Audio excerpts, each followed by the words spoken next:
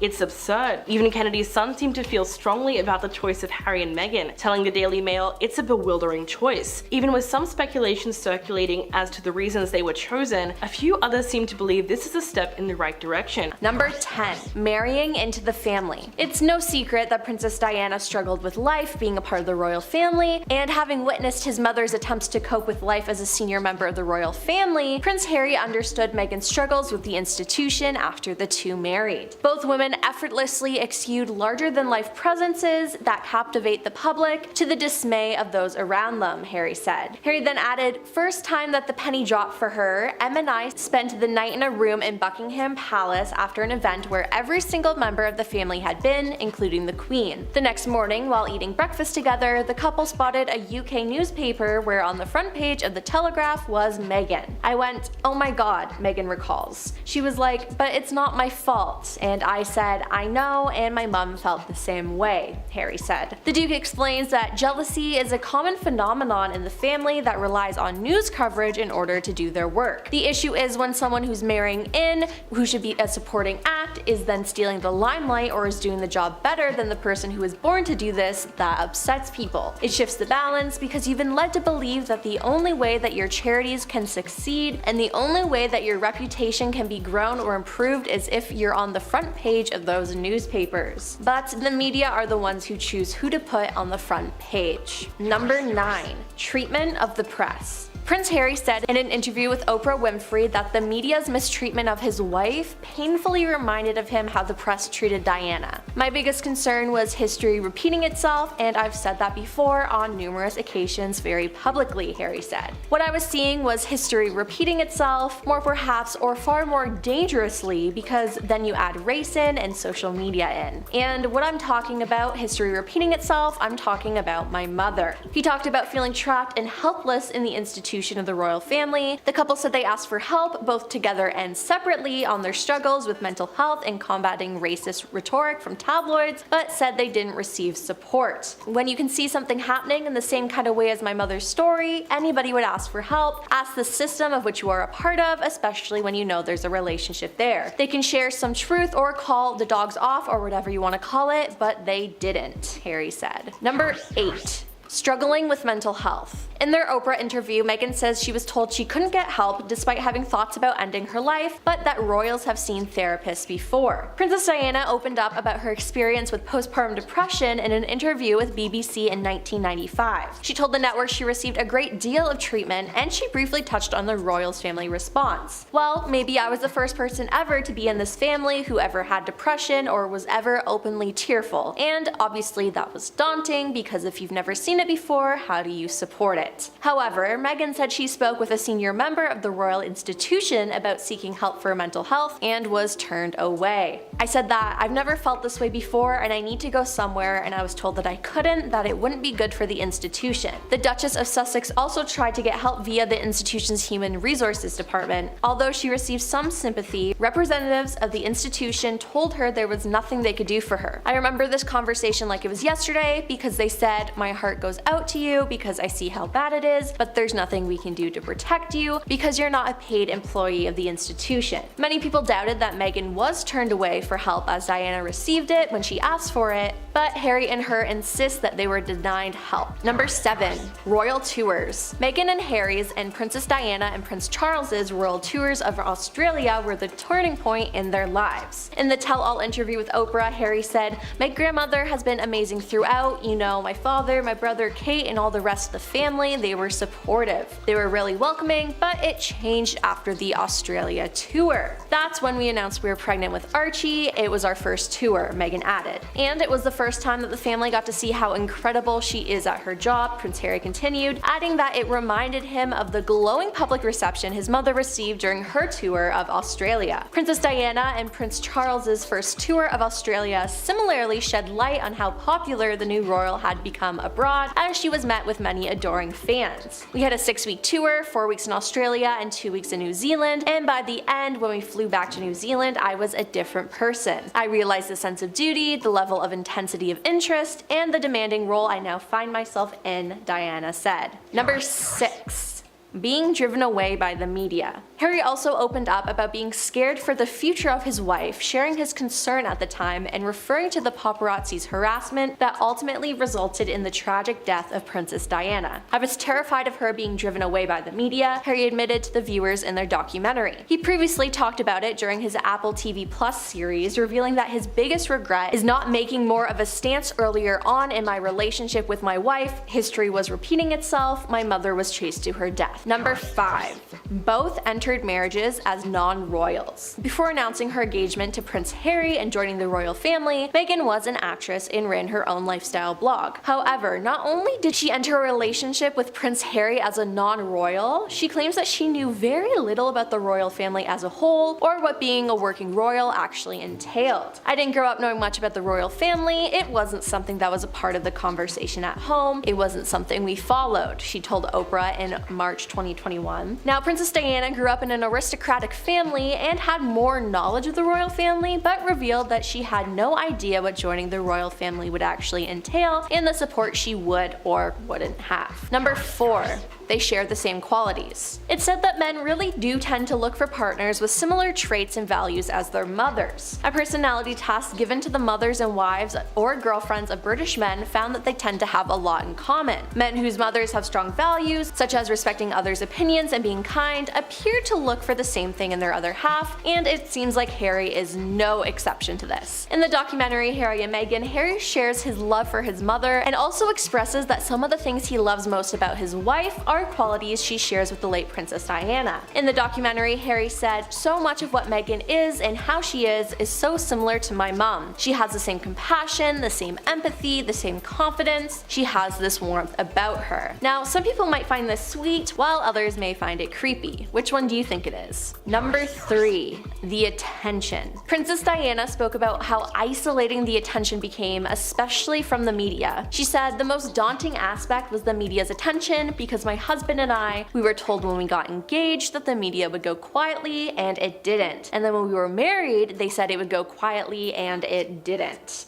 The princess also spoke about the part the media attention played in the dissolution of her marriage, saying, "The pressure on us both as a couple with the media was phenomenal and misunderstood by a great many people. There were 3 of us in the marriage, and the pressure of the media was another factor, so the two together were very difficult." In Harry and Meghan, the couple spoke about the intense media pressure they had faced, and Harry likened Meghan's treatment to that his mother had endured. "To see another woman in my life who I loved go through this feeding frenzy, it's hard. It's basically the hunter versus the prey," he said. Now, in 2016, Harry released a statement confirming he was dating Meghan, but slammed the press coverage surrounding her and their relationship. The couple later filed multiple lawsuits against the British press and halted cooperation with the tabloids. "I asked for calm from the British tabloids once as a boyfriend, once as a husband, and once as a father." He added that the primary reason for them leaving their royal roles was due to a lack of support and understanding from both the media and the royal family. Number 2.